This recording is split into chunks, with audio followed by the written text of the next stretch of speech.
boys and girls. This is what we've been waiting for here, the big reveal. What do we got? You guys saw this in one of the previous videos, didn't you?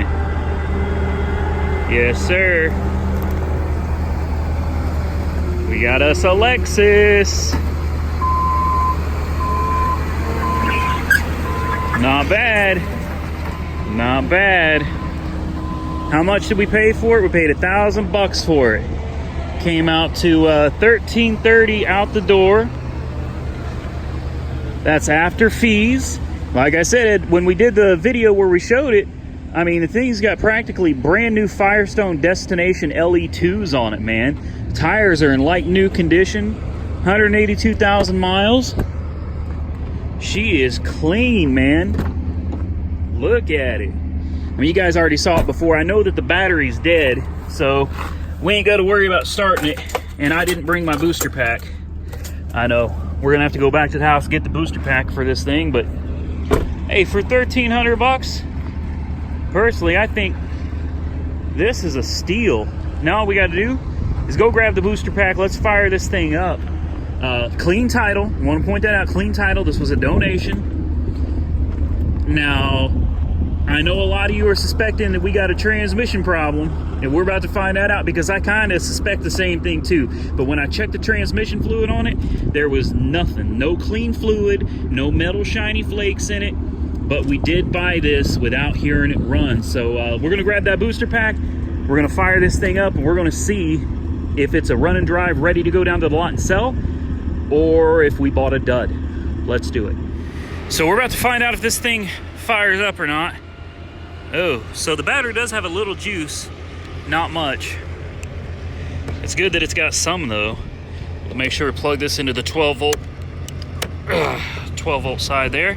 And now, look at that. Gotta give a big shout out to the Jump and Carry people at JNC for this 1224. I told them anytime we use this, we'll be promoting it on the channel. So I have a direct link in the description to that thing. It's like 3,400 amps, man. That thing is insane. Oh, we got power in here? We do. Oh, she runs good. Oh, fired right up. We got a battery light on and a check engine light on.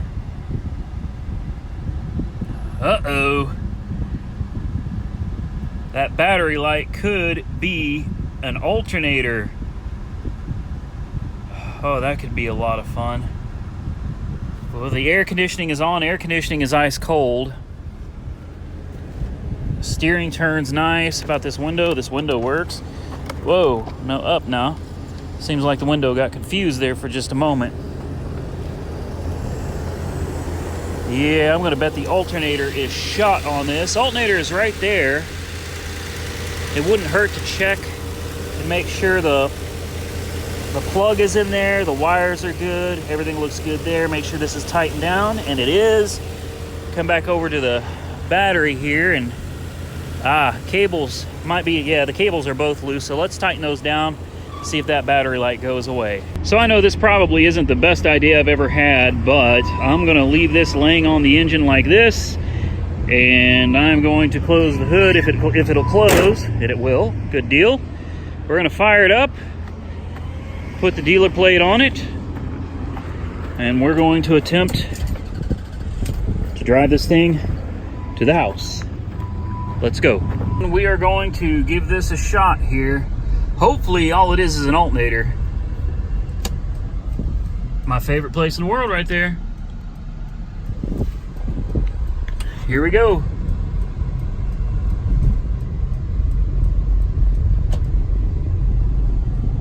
Will it shift? There, yeah, shifted.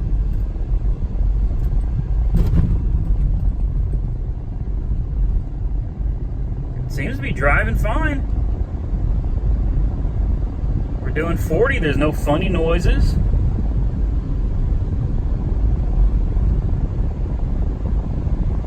How about that? Look, we got the Camaro back there. There she is.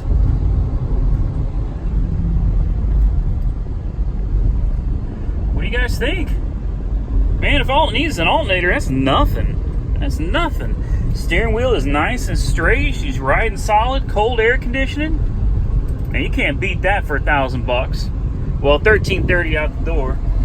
Our little trip computer here seems to be working all right.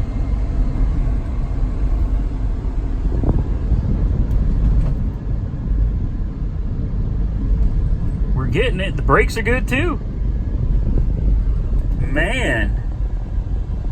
All right, let's get it the rest of the way to the house, and I guess we're just going to have to source an alternator for this bad boy. So it was too good to be true. Of course it was. Those of you that bet that this would have a transmission problem, it looks like you were right. What I am seeing is that there's no overdrive at all. None whatsoever. Now, with that said, it drove home just fine. At 65 miles an hour, it's about 4,000 RPM. So I'm going to run a diagnostic on this. I'll bet that check engine light is a shift solenoid. It probably isn't that big of a deal to replace. The alternator isn't a big deal to replace either.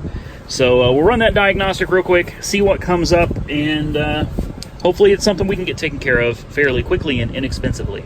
And just as soon as I disconnected the jump and carry, it immediately died. So the jump and carry not only jumped it, it also carried this thing all the way to the house, because obviously without it, it wouldn't have run.